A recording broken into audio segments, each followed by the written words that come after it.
Abonnez-vous et cliquez aussi sur la petite cloche de notification pour ne rien rater de nos prochaines vidéos.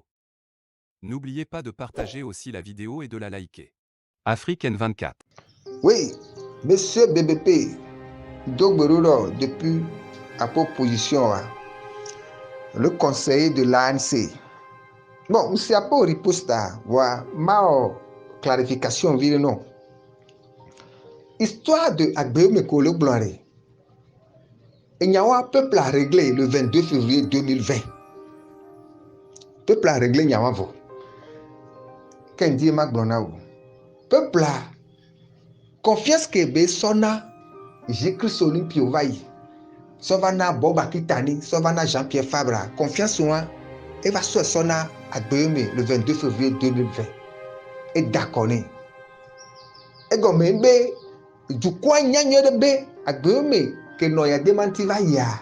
Et yo Agbeome que famille moi sonye podjuro be nkume le conférence nationale et yo moi sonye podjuro va au belengu dune Agbeome que ngbo va so candidat et du coin mu le jesi o du coin jesi fane mano opportunité de ne ateno à l'aise aïe moi sonye Bariga Nicodème bon le CVJR parce que Agbeome to fun vai et nous kowe patale o le dilanya aïe fun avec quoi.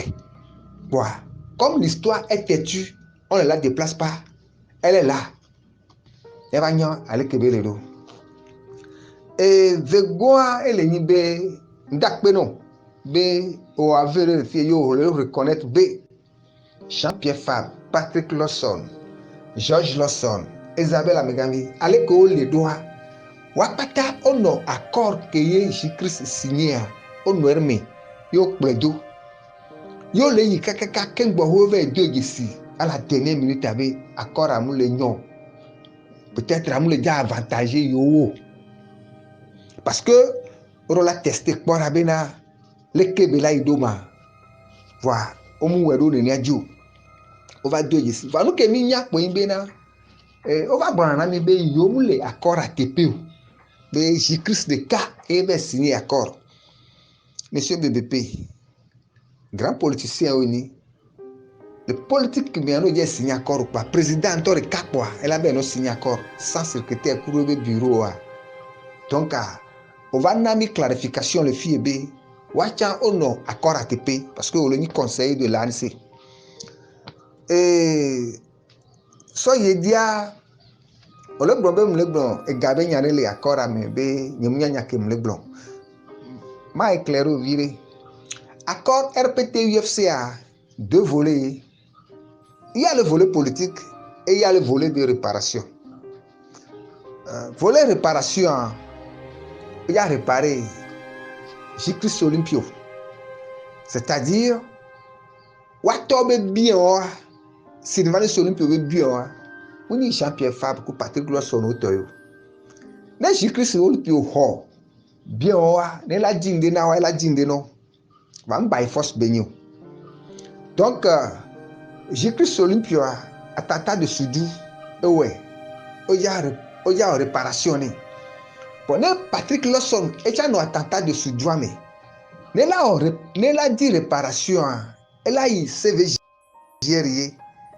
yo la réparation va mi ado yesibe UFC mouillon reconnaître CVJ que moi c'est un Bariga et c'est parce que Jésus-Christ ya elle est au nouveau enfin Jean-Pierre Fabre au de Yesibena, Nenebende, elle a avantagé Yochon, allo Amekoyo, parce que Jean-Pierre Fabria, oui, Soudou, attentat de voyage de Soudou à Mouyo. Pour quand tu mouilles, Mambi au Gawa, mais on te retire. Bon, c'est pour te dire que Bena, réparation, ben côté, mais à quoi voler politique à. Là, réforme institutionnelle, constitutionnelle, limitation de mandat, élection à deux tours, élection à deux tours, et moi, découpage électoral, décentralisation, et le volet politique. Jean-Pierre Fabre, côté bon. Est-ce que vous avez le terrain dit? C'est là que il n'y a pas de temps.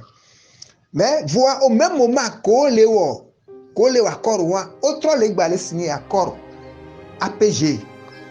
accord politique global kuro mouvance présidentielle à le fier enfin autre pour mouvance présidentielle à soyi Paris trouver les signer accord UFC ntoto de Californie afike ye o le dro fufu gbaro tana Togo violer eye wa donc accord won wa nya do je sibena APGA Togo le accord a mo egbe ore nya do ku accord cadre de Lomé que ye opposition dans son ensemble paix à son âme maître Agboibo paix à son âme Edem Kodjo le Paul Néri Zarif Faïva Antoine Folio quelqu'un oh non accord wa me ono te po ya Jésus-Christ le 2 février bena ola do ya accord de benya que Jésus-Christ va mais no la accord a ko ya dema yirika et la panko ya dema la accord kui be yemle ja discuter kuro amebo nene je retourne à Accra nyawa Jésus-Christ trop mais lieutenant Jésus-Christ le lieutenant o le gan mais o le po no nene o mu do jesi no wa to ne Jésus-Christ benade Agboibo le jume fie kuro limevi wa we glon yo signé amnistie générale quand Jésus-Christ bova le jume fie toka no la accord yo pata yo la no duo la accord ça c'est en 99 ça no la accord yo pata yo la no du yo la accord o mu woni ni ori Jésus-Christ pa toju donc accord a ti ni accord won pe ba le va egbe même son de cloche ko le wo gan me a et que pour ba le fie yo le wo accord a me veru du parce que APGA accord politique global a Blaise Compaoré gbo le yo wole we nya do je sibe paix à son âme aussi Florent Maganawe et va bomber accord APGA le caduc parce que avec que là l'accord à mer homme l'accord à mer UFC parce que mi Sénégal me be RPT to no vale accord APGA le fia au bonabe obe yo kaba parce que yo trop le accord beaucoup UFC le Paris au jura in Accra donc ça veut dire que maintenant RPT to ya jeu ba me oni et politique à jeu ona leme après adversaire politique alors que là kakala affaibli a epo la dit oh o mate do abane be ne ba mlani o le possible donc c'est pour te dire que maintenant accord à me vea que les ongan me e nai du coin munya et amulenya de opposition dans son ensemble là que ni et opposition que on a donc pour mouvance présidentielle là et tiens le APG le fille UFC tiens trop le accord RPT UFC le fou donc que accord il y a le caduc parce que UFC mdo me wa UFC en toi ojo be accompagner ka so UFC a so gban if ya accord RPT UFC a ngere réussir ça veut dire que maintenant que pouvoir attitude à mon le fille be parce que amo ko le signer APGA o le ko be APGA du nga no emu africain le tono le wa mais comme réparation les accord RPT UFC mais Jésus-Christ déjà hon le fnoa peut-être que Jésus-Christ déjà honwa mkendo mena ori donc la ko be Eric Amedine que il conseille ni Jésus-Christ be beau-frère parce que elle de Jésus-Christ be sœur et já le ko be Jésus-Christ elle est bloquée ils sont beno erika eyamlo dia enai Eric Amedine tiens mu no UFC ame eto venle ansemi donc ça veut dire que maintenant nous quelqu'un nous ko ça n'avantage pas le peuple ça avantage eux-mêmes donc africain dit maintenant clarification le bena accord à les deux volets là et tirer les affirmer de oiwa on est d'accord pour nous la gombena refus d'application et de ce mauvaise foi de pouvoir à bord oui RPT a mundo popularité là du élection dio et mundo na élection dio ya pataminya voir comme opposition dana banea aimla na nyizare parce que ntu no bena ntu no gare me mi lo débat ntu no bena ne oni attaquant no so ball zone défenseur dia ne défenseur a jania ola no te benefit ke ngbo ya awre ola so ball a 20 o ja pour penalty ne gardien ye gardien Habitra coupé par gardien, toi, côté gauche, côté droit pour là pour boire la tournée. Donc, ça veut dire que c'est comme ça la politique. Donc,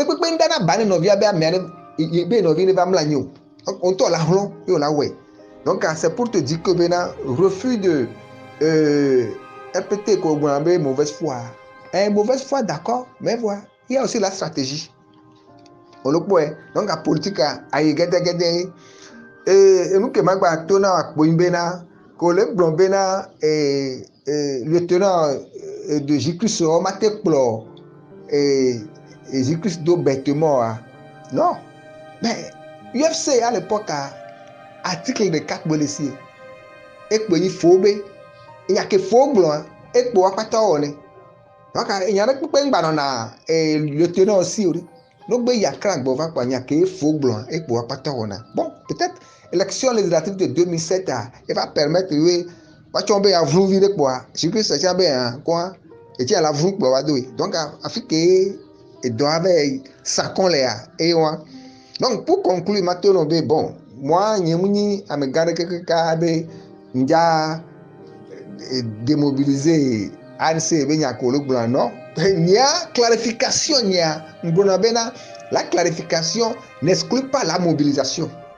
Donc, démobilisation, ça doit permettre à Mola de se mobiliser. Là, c'est comme Benare. Erreur. Jean-Pierre Favre, Mouni, et donc Patako, Mouni, donc Baraore.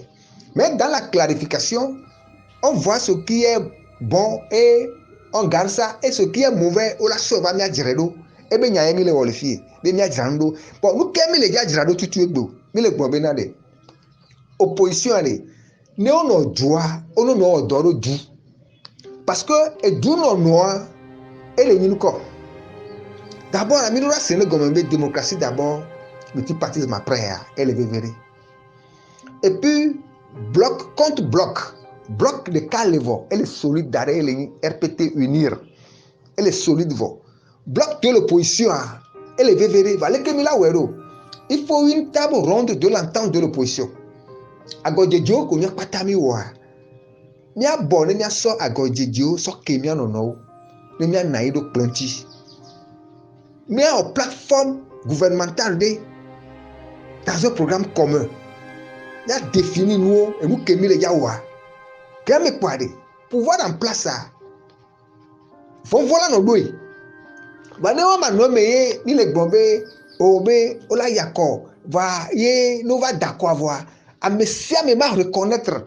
à me que nous dions elle va nous dire ben so preuve va funwa elle a des fous donc à pouvoir aya et zonado nous dit et nous que legbe il y a une existence que legbe je pense que bena ngba no ve ameo parce que ma we do ne niaji qui est la DMK que legbe kware il faut que ne amedo la va c'est une bonne chose ne et nous ya ba yin de ka pour miate wo ba ne nya le sese de kware funwa to kala de pepe mananyo programme commun une station et mi la wa e pele ni nuetwa et la tête de mitole et nous que mi le ame et la vie chère que nous comme le pot dia 10 bi kuro mi opata il faut que benade la cohésion nationale et le vévéré c'est à monsieur BBP akbeno. Likez la vidéo si ce n'est pas déjà fait. Laissez aussi votre point de vue en commentaire.